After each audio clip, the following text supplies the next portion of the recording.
今日係香港回歸嘅日子啦，7月1號，我哋就睇翻一個有關嘅歷史啦，就喺呢個賴恩爵鎮威將軍地呢度。呢個地方喺邊度呢？就喺深圳嘅大鵬所城嘅一個嘅賴將軍嘅府邸啊。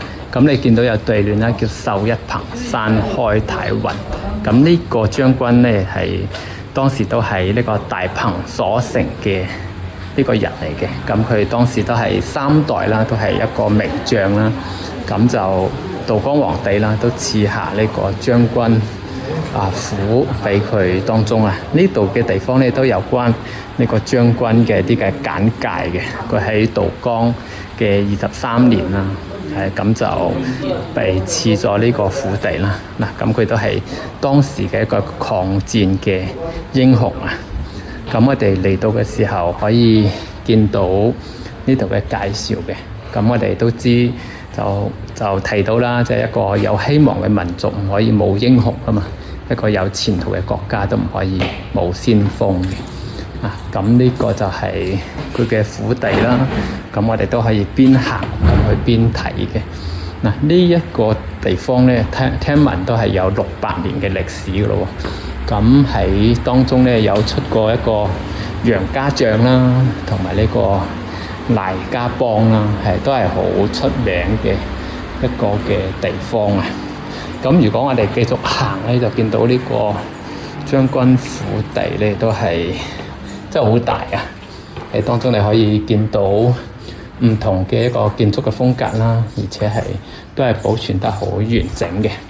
咁我哋冇一一去睇，咁但係你可以見到呢邊嘅成個嘅設施啦，成個嘅設計啦，都喺當中啊。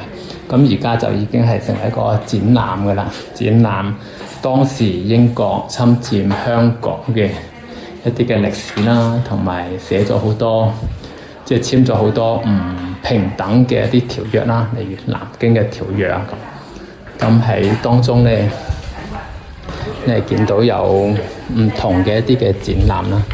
呢度嚟到單元6嘅時候，呢個賴恩爵曾經將軍都晉升為廣東嘅水師提督。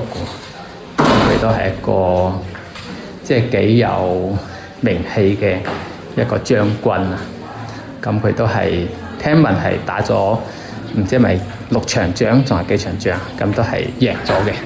咁當然啦，都係成個嘅戰爭唔係只係局部噶嘛。咁佢雖然贏咗，但係成個嘅環境都係所謂成個朝廷啊、政府啊，咁都係腐敗，好難成功。咁佢55歲就即係離世啦，所以佢臨終嘅時候都有一個心願嘅，就係希望收回香港。你見到話吳樂收回香港而樂，咁當然佢冇得到呢個心願啦，所以佢都同自己嘅夫人都繼續葬喺呢個當中。咁後邊就英國就攞咗成個嘅香港啦。咁所以呢個都表達緊當時嘅一段歷史，而當中都有一個油畫啦，係提示緊佢喺臨終嘅時候嘅心願啦。咁呢個心願有冇最後都得到一個滿足呢？咁當然我哋知道啦，今日係7月1號啊。咁我哋就繼續嚟睇下唔同嘅一啲嘅展覽先啦。咁喺回歸嗰個畫面嘅展覽，我哋都睇多幾間屋啦。而家都係幾空下嘅呢個屋。咁我就唔知曾經呢啲屋係點樣分配啦。